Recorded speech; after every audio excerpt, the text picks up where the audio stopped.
जीवनर रूपरंग खोजी पारे जे से सीना दुनिया अनुभवी सी तेणु चलने को पथ बेल थकवा बेल ना पथ बहुत दूर तथापि तो चलबार नीति वृथा दूर।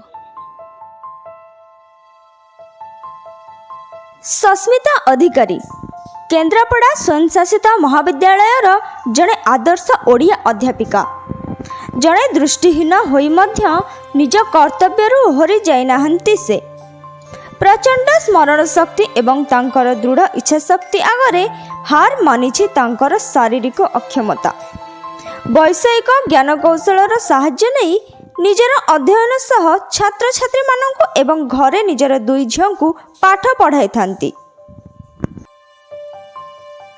संगीत को मु भल पाए आउ सब किछि पढ़िबा को भल पाए आ जेकोन गोटे नुआ जिनस जानिबा को मन रे आग्रह थाए आउ किछि ना किछि गोटे हबार पदोन्नति पदवी रे रहिबार इच्छा शक्ति मो भितर थिला जोटा कि मते अध्यापिका भाव में नियोजित करि परिछि। वर्तमान मु गोटे समर्था महिला भाव में निजको गढ़ी तोलिछि निजर अक्लांत परिश्रम देई 10 वर्ष पर मध्य तथापि पिला माने मते मानंती सम्मान दियंती श्रेणी परिचालन कार्य करुथाए सेतबेले मो पिला माने बहुत मते सहयोग करंती आ निरवता रक्षा करंती। आमे तो ओडिया साहित्य विभाग तेणु आमको बहुत किछि परिश्रम करने को पड़े सम्मान देवा पड़े कहीं जुक्त 2 जुक्त 3 समस्त छात्र छात्री को देखिबार सुजोग पाओ समस्त सहित समय दो समस्त को शिक्षा प्रदान कर शक्ति भगवान बोधे विभाग आमको देछि।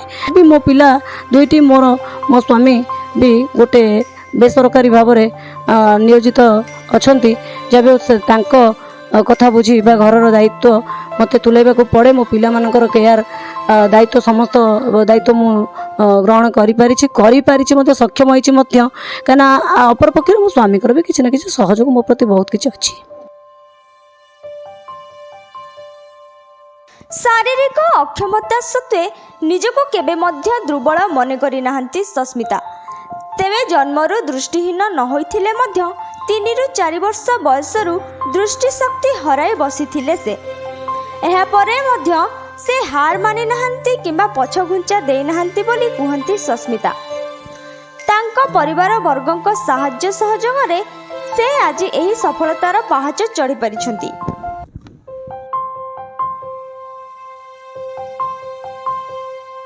प्रथमे तो आम ऑडियो कैसेट रे पढ़ुथिलु शुणुलु एबे बहुत किसी डिजिटल सिस्टम आम अपडेट अच्छी। मोर व्यक्तिगत कथा कहूँ आंजेल इंडिया आउ कई जो लैपटॉप कंप्यूटर जहाँ माध्यम होना कहीं से थर होगापाई आम घरे आम से प्रकार जंत्रपातिर सहायता नेउछु आ रीडर रखी मोर बहुत पिला आसिक रिडिंग करती जोटा रेकर्डर माध्यम मु रेकर्डिंग करके रखे 9 वर्षर अभिज्ञता होगला मोर तेणु आउ धाड़ी देखी माड़ार समय आम आसीगला गोटे सब्जेक्ट पढ़ाऊँ से सब्जेक्ट पूरा सीधा आसीगला आम भितर हुए तो भगवान आशीर्वाद सबू क्षेत्र भी कविता लिखुची। लुई ब्रेल ऊपर गोटे कविता लिखी आउ स्वागत संगीत हिसाब से गोटे लिखी आशा प्रदीप जलाई आमेरे भौणी भाई नेबु तुम्बे पाछटाई स्वागत गीति गाई एमती गोटे केन्द्रापड़ार कॉलेज कथा आनी जगन्नाथ बलराम दास जी आमर कवि माने विशिष्ट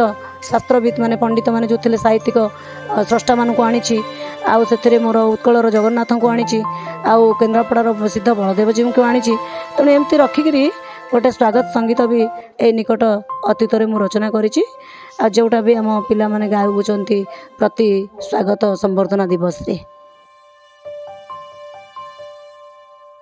2016 मसीहारे सस्मिता तांकर अध्यापिका जीवन आरंभ करथिले।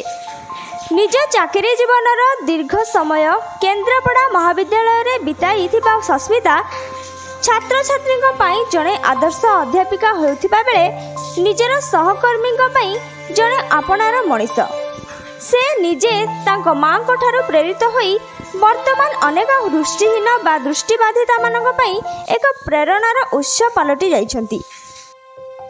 जितेबाला बहुत स्ट्रगल संघर्षपूर्ण जीवन दे मुझे गति कर पारिवारिक जीवन में जिते मोर बापा चलीगले पंचम पढ़ुली जिते बापा को कैंसर होगला तापर षष्ठ बेलू मो बापा देहांत होगला षष्ठ पूर्वर षष्ठ श्रेणी पढ़िया पूर्व जाओ तापर आमर केन्द्रापड़ा जो दृष्टिहीन विद्यालय आमर सार जी गुरुजी थे अनुकंपारे आउ मो सान बापा से भी बहुत ସହାୟତାର ହାତ ବଢ଼େଇଥିଲେ। ତେଣୁ ଆମେ କେବେ ବି ନିଜକୁ ଅସହାୟ ଭାବିବାନି। ଆଉ ପ୍ରେରଣା ମୋ ପାଇଁ ମୋ ମାଆକୁ ମୁଁ ନିଶ୍ଚିତ ଭାବରେ ଭାବିବି। ଛୋଟବେଳୁ ମୁଁ ଚାହିଁଥିଲି ଆତ୍ମନିର୍ଭରଶୀଳ ହେବି, କିଛି ଗୋଟିଏ କରିବି। ମୋର ଏଇ ଲେକ୍ଚରସିପ୍ ପାଇଁ ଯଦିଓ ଇଚ୍ଛା, ମୁଁ ଜାଣିନଥିଲି ମୁଁ ଲେକ୍ଚରଟେ ହେବି, କିନ୍ତୁ ମୁଁ କିଛି ଗୋଟେ ହେବି। ଆଉ ହୁଏତ ଲେକ୍ଚରସିପ୍ ପାଇଁ ହୁଏତ ଓଡ଼ିଆ ବିଭାଗର ନ ହେଇକି ଆଉ ବି ଅନ୍ୟ ବିଭାଗ ପାଇଁ ମୋର ବହୁତ ଇଣ୍ଟରେଷ୍ଟେଡ଼ ଥିଲି। ଅର୍ଥନୀତି ଅର୍ଥଶାସ୍ତ୍ର ଦିଗରେ ମୋତେ ବହୁତ ଟିକେ ଭଲ ଲାଗେ। ଯାହା ହଉ ଆମର ଯେଉଁ ଚକ୍ଷୁହୀନତା, ଯେଉଁ ଦୃଷ୍ଟିବାଧିତ ହେତୁ ଏଇ ପଣିଆ ଯୋଗୁଁ ଆମେ ଆଗକୁ ଏସବୁ ଦିଗରେ ଯାଇପାରୁନୁ। ଆଜି ବି ଆମ ପାଇଁ ଟିକେ ଅସୁବିଧା ରହୁଛି। ଗୋଟେ ଦୃଷ୍ଟିବାଧିତ ପିଲା କେବେ ସାଇନ୍ସ ପଢ଼ିବାରୁ ବଞ୍ଚିତ ହେଉଛି।